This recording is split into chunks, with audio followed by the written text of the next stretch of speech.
Hello all, ఈ వీడియోలో వచ్చేసి జగన్నాథ్ టెంపుల్ యొక్క 7 విశిష్టతల గురించి తెలుసుకుందాం. మొదటగా టెంపుల్లోని మూల విగ్రహాలు.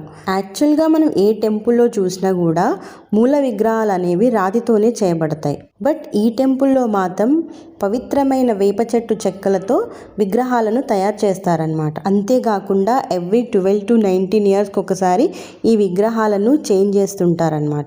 నెక్స్ట్ వచ్చేసి ప్రపంచంలోని అతిపెద్ద రథయాత్ర జగన్నాథ్ రథయాత్ర. ఇది ప్రతి సంవత్సరం ఆషాఢ మాసంలో జరుగుతుంది.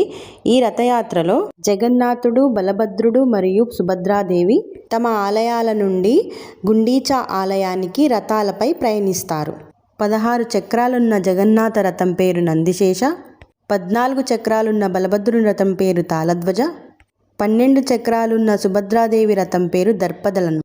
ఇలాంటి 3 భారీ రథాలు ప్రతి ఏడాది కొత్త చెక్కలతో నిర్మిస్తారు. ఈ జగన్నాథ రథయాత్రకు ఎంత ప్రాముఖ్యత ఉందంటే అందరు భక్తులు భగవంతుని దర్శించుకోవాలనే భావనతో స్వయంగా మూల విరాటే అంటే భగవంతుడే భక్తుల దగ్గరికి వచ్చి ఆశీర్వదించే తరుణం అన్నమాట.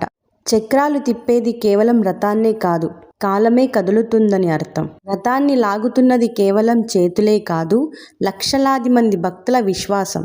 ఈ రథం ముందు రాజైనా పేదైనా అందరూ ఒకటే. అలాగే జగన్నాథుని చిరునవ్వులో ఉండే ప్రేమ, సమానత్వం, మానవత్వం అనేవి భక్తులలో కొత్త ఉత్సాహాన్ని నింపుతోంది. ప్రతి ఏడాది జరిగే ఈ యాత్ర ఒక పండుగ మాత్రమే కాదు, మనసులను ఒక్కటిగా కట్టిపడేసే భక్తి ప్రవాహం లాంటిది. సో ఇలాంటి మహా విశిష్టత కలిగిన రథయాత్రని జీవితంలో ఒక్కసారైనా దర్శించుకోవాలట.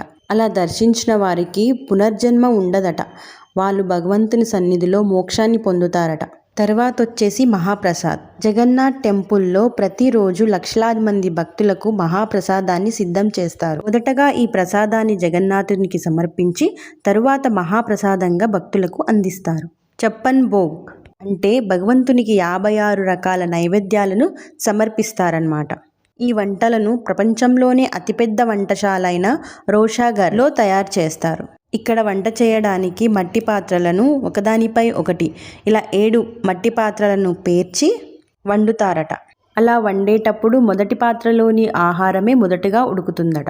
ఈ మహాప్రసాదాన్ని తినడం భక్తులు అదృష్టంగా భావిస్తారనమాట. నెక్స్ట్ వచ్చేసి గోపురంపై ఉండే నీలి చక్రం. దీని గురించి ఇంట్రెస్టింగ్ స్టోరీ ఉంది, దానికోసం పార్ట్ 3 చూడండి. ఇంట్రెస్టింగ్గా ఉందా?